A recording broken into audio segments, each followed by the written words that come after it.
It's feast or famine when it comes to the rut. And on this video, we're going to break down strategies to help you always sit through feasts and not the famines of no deer sightings. We're working through the rut on the Groundwork series.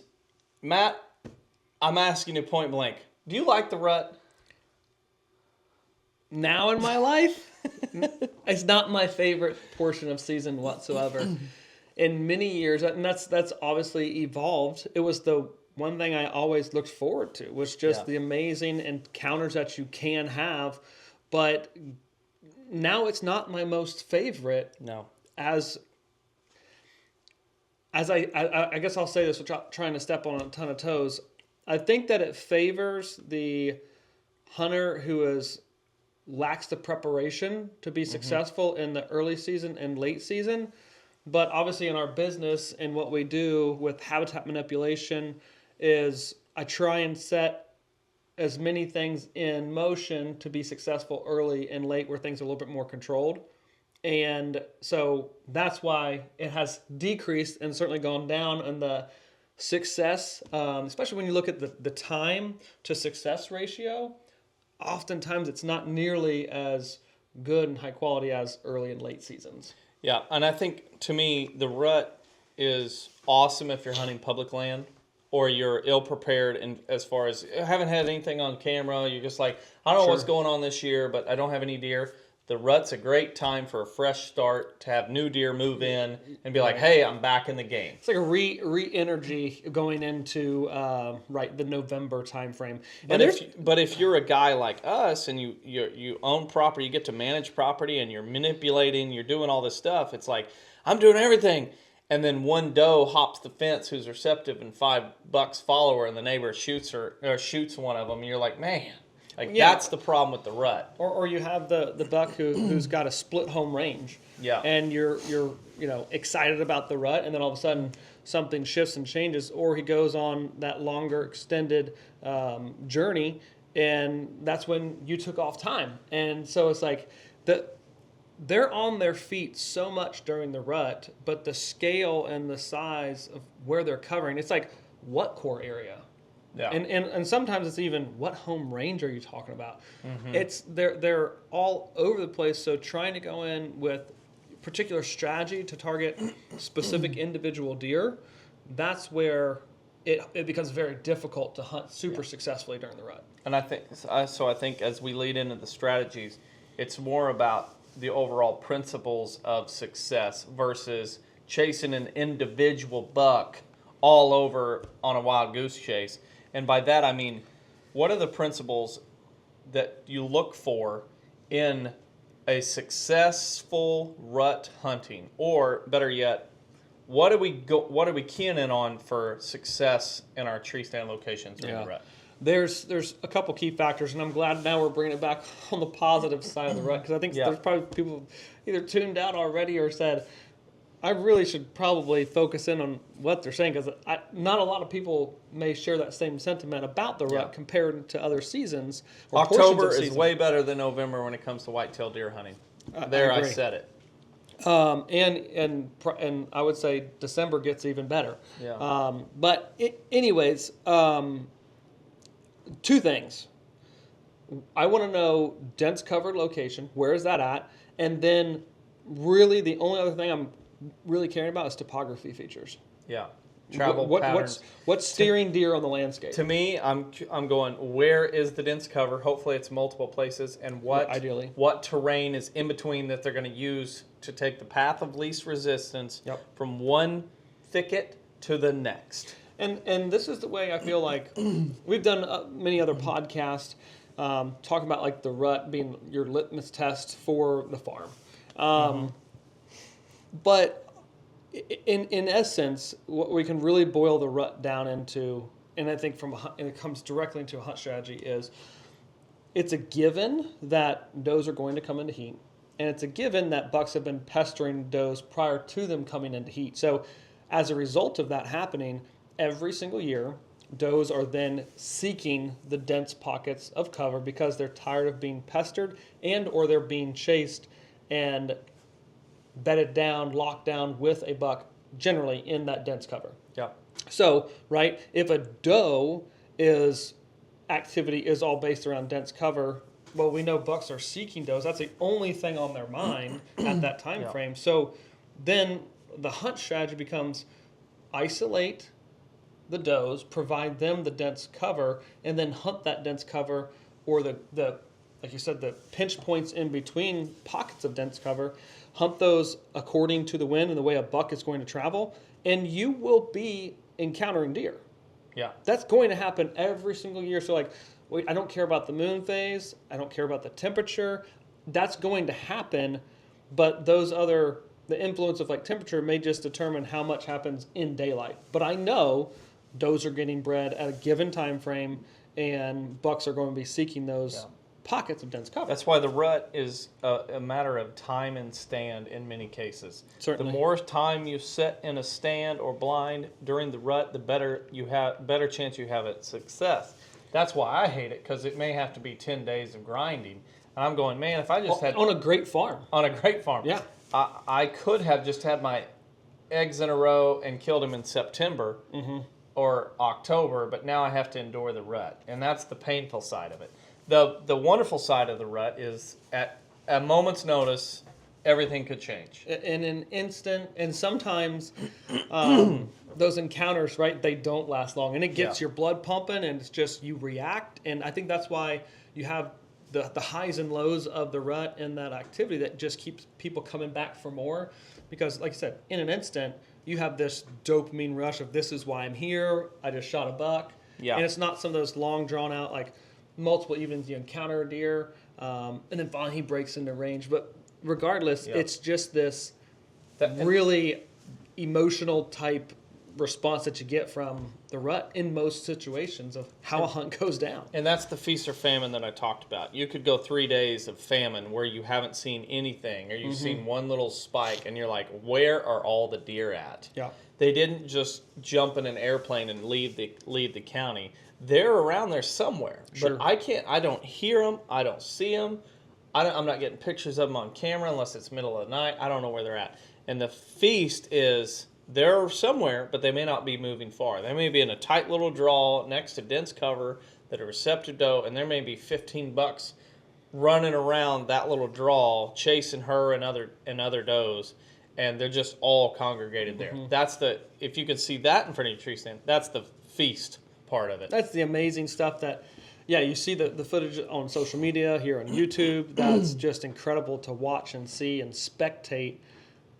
But oftentimes that's you don't get that consistency of deer activity throughout the rut in most occasions. I think that we could take this groundwork series and talk about preferred food sources, bedding locations, whether you hunt mornings or afternoons, and all those things. But I think before we get into that, I'm going to pose a question to you and say, what do you see in an approach and a hunt strategy that most people actually do? What are they doing wrong in a strategy where they're focused on this, but really they should be narrow focused here, despite deer running and going what seems like everywhere? What would be those things that you tend to see people doing wrong? I think I see a lot of people during the rut not realizing that the rut is different from pre-rut, where they're going to the same blinds, setting over small food plots, wondering why there's not does coming in, and they're hunting in different areas in wide open timber. There's not this focus in on bedding, and that's where for guys that haven't manipulated and managed their farm to add those dense areas, they're like, man, this is terrible. I don't even know where to hunt. Yeah. And in reality, if they just had some areas of dense cover, they could likely have some incredible hunts. And then, hunted in close proximity to them. Yeah. And I think also getting drawn out, you may pop in and go, okay, I'm getting in tight. But then you live by this, I can't see anything. I can only see 60 yards. I really want to see something. So then they go back to the wide open, and that's where they're at. And, let's clarify the difference between bow hunting strategy versus gun hunting, because gun hunting is like, well, all I need to do is sit where I can see a long ways off, or I can see a long ways, and put time in. So like Missouri firearm season usually falls right in the middle of November, and you're looking at prime time lockdown, which is peak breeding. Set somewhere you can see a long ways and get ready. You may have to shoot 300 yards, but just cover ground and A spend buck's some going to hours. cover and cut across an opening going He might from go dense from pocket one to dense hot pocket. doe to the next patch of dense cover that he knows of, and he's going to cross that pasture or cornfield, and you can blast him.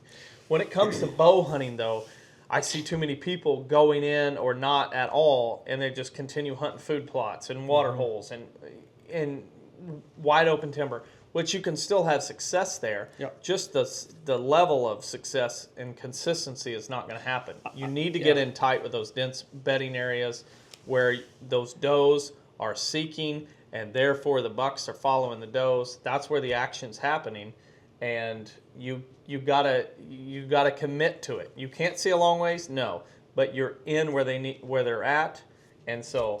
And this is where understanding deer biology, and that's why I kind of went through that little monologue at the beginning of this, is like we have to know what's actually happening, what's driving deer to do the activity that they're doing, and how they would utilize the landscape. If you don't know that on a basis, you can't form a hunt strategy. It doesn't matter if it's early season, rut, or late season. You got to know what's driving the animals to do what they're doing and what they're relying on. So it's very important to know that this is, if you will, 2 weeks of crazy odd behavior, but your hunt strategy should shift because they're doing things differently on the landscape. But if you're doing the same thing that you've been doing since the start of season and hunting it and approaching it that way, you're probably in that famine mode and not addressing it correctly. Because you can still have famines next to dense cover because they may not be in that thicket at that point. A great way to monitor these thick areas is put a trail camera on a mock scrape, a cell camera to be exact, on the downwind side, or what would be the downwind side for your hunting, for your setup, and monitor it through that. And that will give you a really good feel for what's going on in that part or at that time of the year. To me, the concept of understanding, you touched on it earlier, I'm going to touch on it again, but we all know what's driving a buck during the rut. Certainly. But a doe, it's like, well, what, they just want to do their own thing. Well, yeah, but that's not possible for them. They can't go to food plots like they were. They can't go to crop fields like they were. They're having to find new ways to find food that also doesn't cause a ruckus. So they're going into these dense pockets that offer native forage, and they're filling their bellies full of woody browse and native vegetation and hard mass, and avoiding the areas that will get them seen and therefore chased. Most commonly detected or checked from other deer, like where deer would normally congregate, that's likely in the peak of rut where does are not trying to be at. Like they were trying to avoid that almost at all costs. That's why you can see it on your trail cameras whenever there's not any more family groups coming into. You're going to see the doe fawn at 4:30. The doe fawn and the button buck, he's coming out there, and you're like, all I saw tonight was the doe fawn and yearlings. That's a what is dead going ringer on? that you need to get back into cover and hunt that. And yes, just put time in. So food resources though, like, are we keen into anything? If anything, it's more I'm keen into structure, but as a result of there being the right structure and manipulation, there's woody browse. Maybe in the periphery there's hard mass tree that has some TSI around and they're dropping acorns. But really, I don't think of food in this setup and scenario. It's low on the totem pole of what's influencing a decision as a driver to go and sit here versus there. It's more, what's the win today, and are those 2, 3, 4 stand options close to bedding or linked between bedding, where with today's westerly wind, he's going to cruise through there to be able to scent check the next area that he'd be going to. Like thinking logically, like almost road mapping your brain through the way a buck would traverse the landscape to go from pocket of dense cover to pocket of dense cover with the wind. And taking it the next degree further is we got to throw in the thermal situation too, because generally in November we've got cold nights and we're going to warm up. Leaves have finally fallen off in many places. But there's a lot of thermal action that's happening because of the cooler nights generally, and so still some warmer 50, 60 degree days, but you're going to have a lot of movement of warm air, cold air, and that's going to change too at different time frames. early in the morning, later in the evening, how bucks are going to navigate and move through that landscape. So you should be considering that too, and knowing what is happening, not just with your wind, but the way the wind is going to move a buck across the landscape, essentially. I think I'll describe one of my favorite. Let's talk about some of our favorite rut setups. One of my all-time favorites would be the side slope of a big hardwood ridge with dense cover on both sides. But you know, I think saddles get ranked very high on terrain because they're easy to see on a topo stick map. out very easy. But my favorite is a hardwood ridge that has a draw coming up it, or a ditch that's going up mid slope, and then it fizzles out. And so right at the top of that is drainage. Yep. Yes, is a bridge, if you will. And a lot of deer go around those to avoid going through the steep little draw or ditch. And the head of those draws is an incredible spot. And if you have dense cover on both sides or food on one side, like a big batch of hardwood, white oak acorns, and then you have bedding up on the north side of it and you get in between, that is an incredible spot. Yep. Thermals in the morning on a cold day, where it stays cold, the frost is on, and you could drive down when you're sneaking in, you see the frost flowers or the jack frost on the wing stem, and you're sneaking in there. It's a bluebird day, and the air is falling, and it's going to fall till 9:30. That is a fine time to get into those spots. And if you look at it from a thermal standpoint, typically you'd say, well, the thermal's going to be rising in the morning. Why would you do that? But then you have to look at the fact that it's going to stay cold for extended period of time in the morning, and the thermals are going to continue falling. Yep. The thing you have to look for is as soon as you feel those thermals start switching, you got to get out of there. Yeah, or do you have a strong enough day wind that's going to override that thermal when it shifts, right? Yep. So there's those situations. What's another setup, and then we'll kind of get into some of those wind and weather patterns that we're like, ooh, that really gets me excited.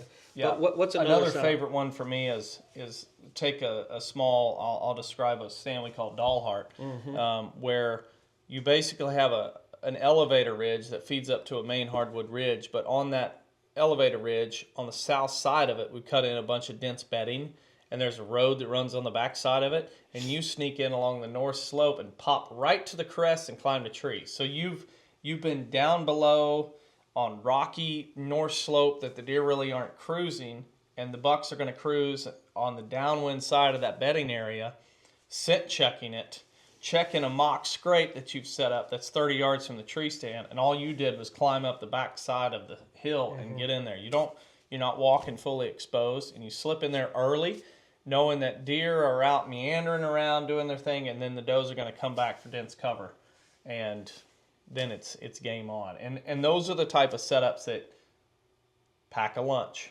Yeah. You might be there a while. You certainly might, especially if the weather and the wind and the thermals allow you to be.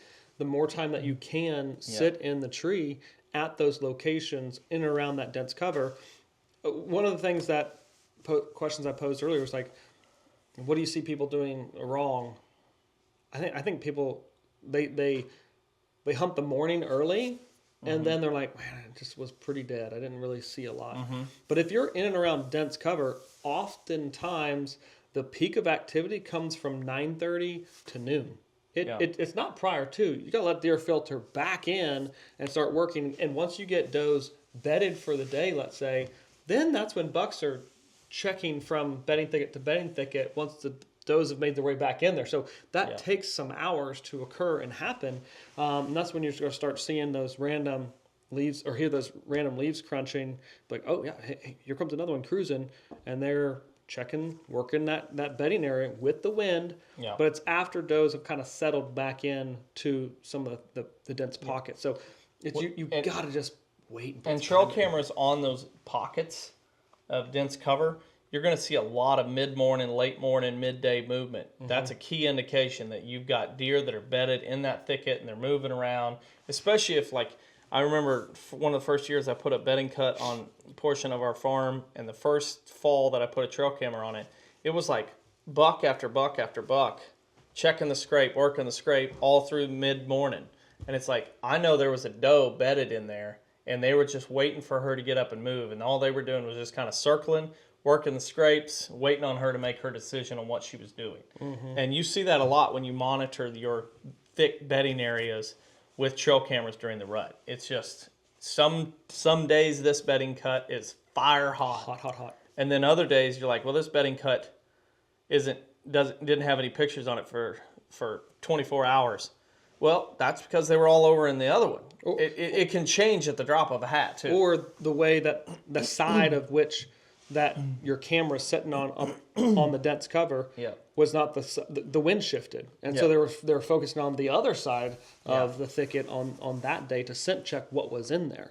So you could have these peaks and valleys of activity, but regardless, it just goes back to every single scenario we've been talking about is revolving around bedding, dense cover, and where you can find that. And oftentimes encourage everyone to go check out the land beat section within the YouTube page here at Whitetail Properties, because we've got 3 to 4 extremely good videos.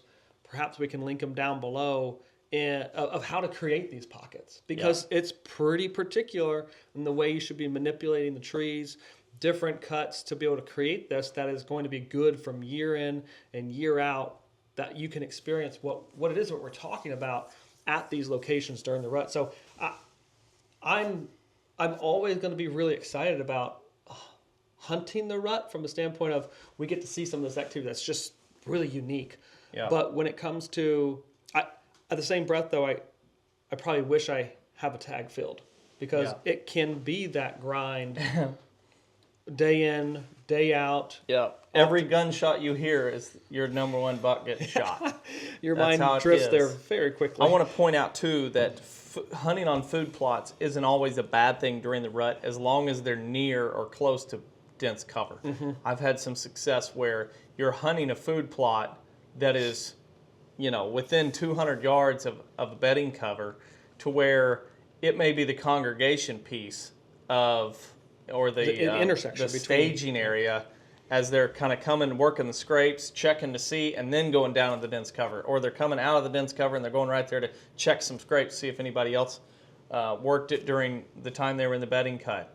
So there is some success to be had in food plots, but they have to be near bedding cover. Yeah, and kind of going back to the topography aspect of controlling, manipulating what deer are doing and how they're using the landscape.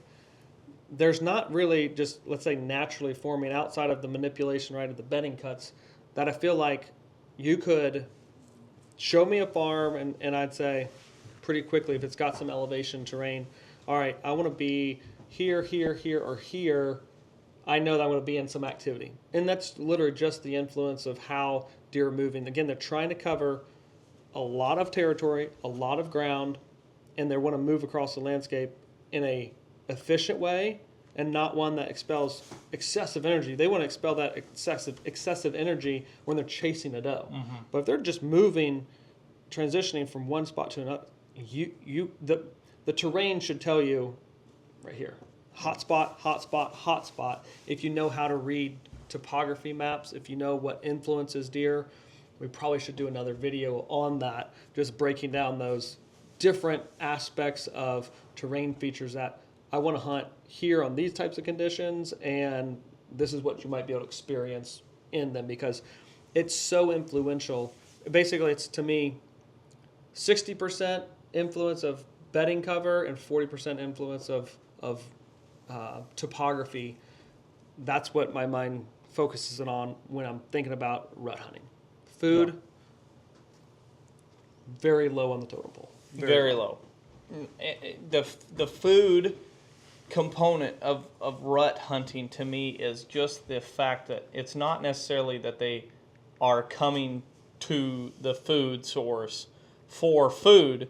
They're many times coming, in my opinion, to communicate 100%. And learn what other deer are in the area. They're checking to see if there's a silly doe who decided she wanted to come out there. Correct. They're not stopping to generally feed. Yeah. If you watch a buck go into a food plot, for example, during the rut, he comes in and he eats. It's like raiding the pantry. He comes in, he eats, and he leaves. He eats as he moves across it. He doesn't really come down, put his head down, and spend 30 minutes. Yeah.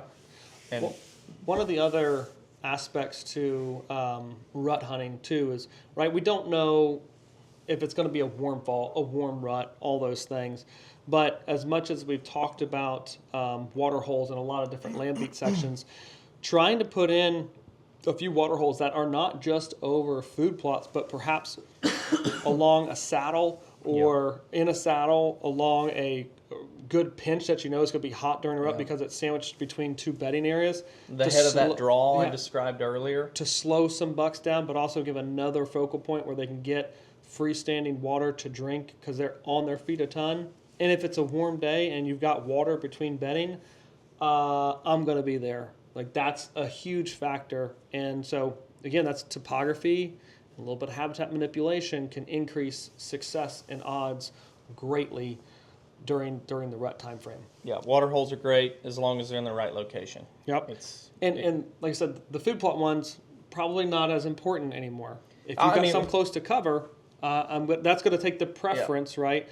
Not to say that those ones in food plots aren't good. They might go out of their way if they really need it, but there's still another better option if you've got it. I look at it from the standpoint of like food plot's not important unless it's close to bedding. Water hole's not important unless it's close to bedding or in a terrain feature that is catching deer going to bedding or coming from 1000%. bedding. Yep. It's like a persimmon tree is not important unless it's close to bedding. Unless it's all Nothing is important in the rut unless it's bedding or close to bedding. You know, in the early season tactic, we kind of described, or early season hunt strategy breakdown, we talked about identifying early season bedding and zooming into the qualities of the landscape that is conducive to early season bedding opportunities for whitetail. My mind's thinking the exact same thing when it comes to rut. It's like you can hunt, and you could find deer probably across a ton of acres because they're chasing it. It's a little sporadic, right? But bar none, where are the locations where 70% of the activity is happening? That's where I want to focus in on it, and that's not everywhere on the farm.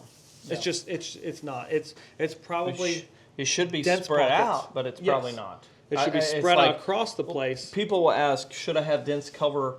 Should I be? Let's just say it's somebody who's already done all the bedding cuts, or somebody who's thinking he's done half. Should I focus in on the bedding cuts that are on my north slope, on my west slope? What about the ones on the south slope? What about the whichever direction I did them, south slope, north slope, east slope, west slope? Yep. Which ones? I say all of them. All yes, of them. yes on They're all four. all linked. Yeah. They should be. Because right, you think, well, it's cold today. Won't they want to be on the south or the west face? Well, I need just to know they want to be in dense cover. So don't sleep on any of them. Yep. Don't sleep on any of the natural occurring dense cover. It's why guys in the south rave about clear cuts. Yep. Because 3-year-old clear cut is going to hold a lot of deer. A lot of deer. I think of that research where they did that radio collaring buck in, I want to say, Pennsylvania. Yep. And he spent, I forget how long in that, and that was a big clear cut. But during the rut, he spent a huge amount of time. Large percentage of his was time. in that. Yep. And I don't think he even got killed. He very rarely came out, and it's like, that's what we're talking about. And it's hard, like in that case, that was a huge clear cut that a deer hardly came out of. Well, if it's 2 acres or less bedding cut, he's coming out. Yep. Because you can, if you got close enough, you could see almost all the way in. And or in the hot pursuit of a doe, she's not staying in there. She's going to go and bounce and try and evade that buck, going to the next pocket of dense cover, which you should be set up on and already know those travel patterns in between them. Yes. Last question. It's probably pretty simple. Mornings or afternoons? Both. Like I said earlier, when it comes to hunting the rut, you got to be in the stand as much as possible. If you are really trying to, like we said, break down this whole hunt, what's the whole strategy with ruts? Spend as much time in the stand as possible, get near and around dense cover. If you're not near it or around it, be in between it. Try to get into travel corridors that are connecting bedding cover. The only food plots we hunt are the ones near or around bedding cover, thick cover. The only water holes we hunt are in between or near or around dense cover. It's like moth to flame here, where everything revolves. You thought we talked a lot about bedding and early season strategies. wait till the rut, which now you've heard it if you've made it this long. That's all we talk about is rut. We're almost like CrossFit people 15 years ago. That's all they talked about. Right, That's all we right. talk about is bedding. That's right. And lastly, how does calling play into this situation? Great point. Because there's a lot of different scenarios where, you know, I feel like with the rut, like everyone's kind of, they're all in, all the chips are in, they're going to their best spots, and or they're trying something new. So like, I'm going to be more aggressive now, but I'm also probably throwing the kitchen sink at every deer that I think is a rack buck. Like, I need to see him better, like rattling. Yeah. We still have to be.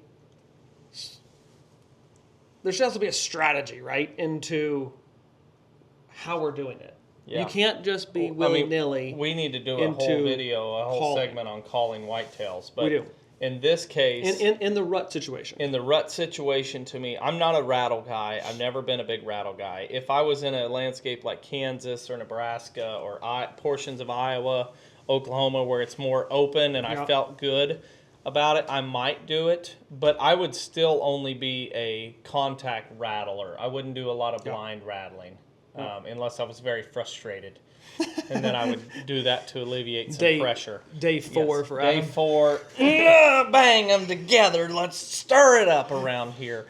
That's what I would do. But for me, it would be more about, I see a buck, he's cruising, I want him to think that there's a receptive doe pinned down in this bedding area, and I'm going to rattle to try to attract him over here. Mm-hmm. And that's if he is plus 200 yards. He's a long ways, and I know my grunt call can't reach him. Yeah.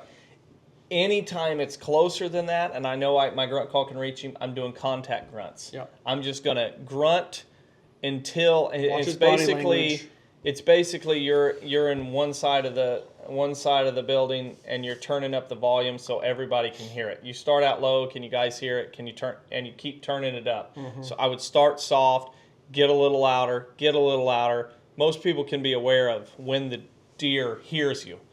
He's going to pick his head up and look, or he's going to stop and you can hear the ears turning. So you grunt and increase volume until you see that he has heard you. That's basically making contact. And once he's heard you, and if he takes another step uninterested, I'll hit him louder this time to try to get him really be like, okay, that was definitely a grunt. Mm-hmm. And I will do that until I know that he has heard me, and I've basically found the breaking point.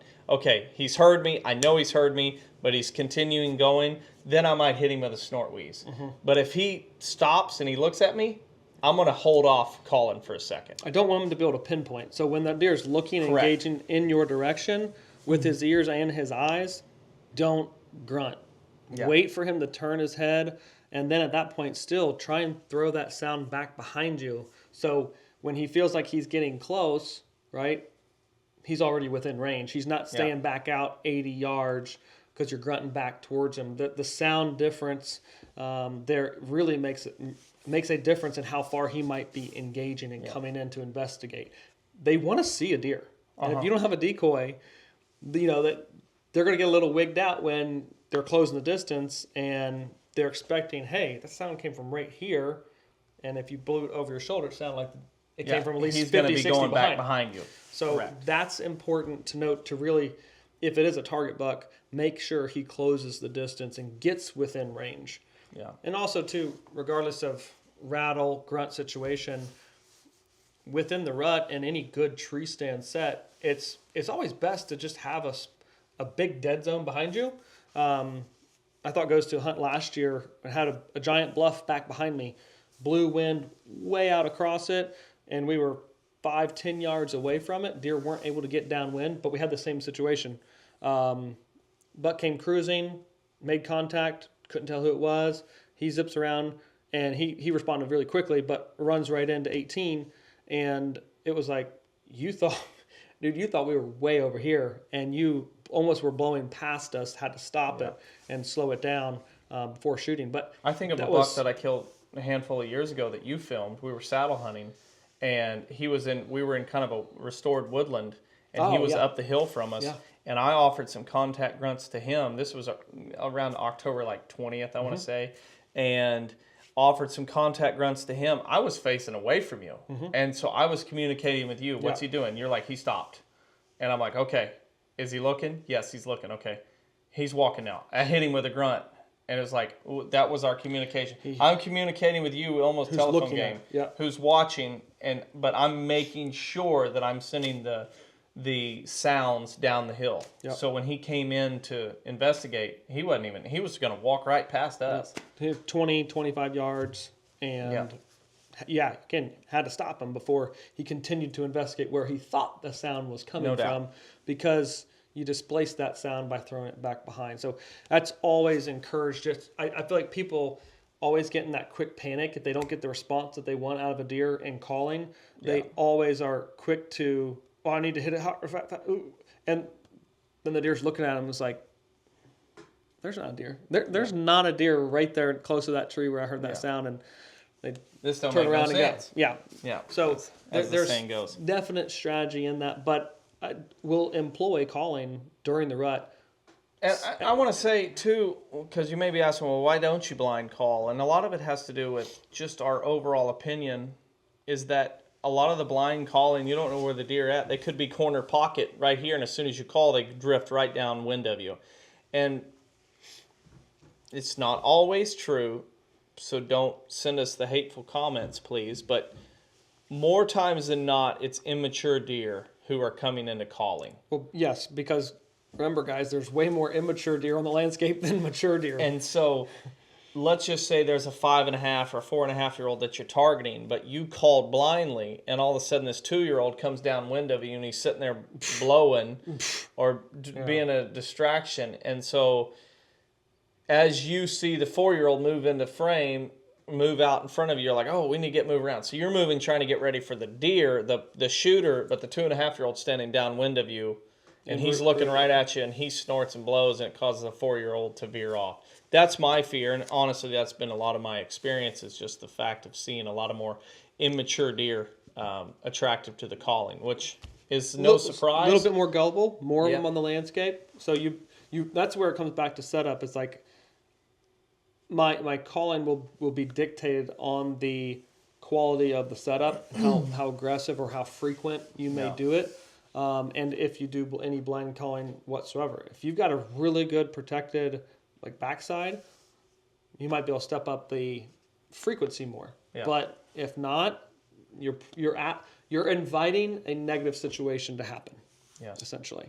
So all in all, the rut is a blast to be able to hunt. Not my favorite when it comes to targeting particular deer and the rate of success that you can have compared to early and late season, but still immense amount of joy in seeing whitetails do what only whitetails do, and seeing that happen on a landscape. But remember, you can manipulate a lot of the habitat to influence the way deer use a property during the rut. That can come through habitat manipulation, chainsaw work, and this is not a food plot game. This is a chainsaw manipulation work. That's right. I'd love to hear everybody's stories of the rut. I think when most of us close our eyes and picture a whitetail hunt of our dreams, it's going to be in November. November, yeah, for sure. Not many of us go, boy, I can't wait to sweat and fight mosquitoes and have a chance of killing a buck in velvet. Right. The rut has such an attractiveness to all of us, and so hopefully these strategies can be applied by you guys and you have more success this fall.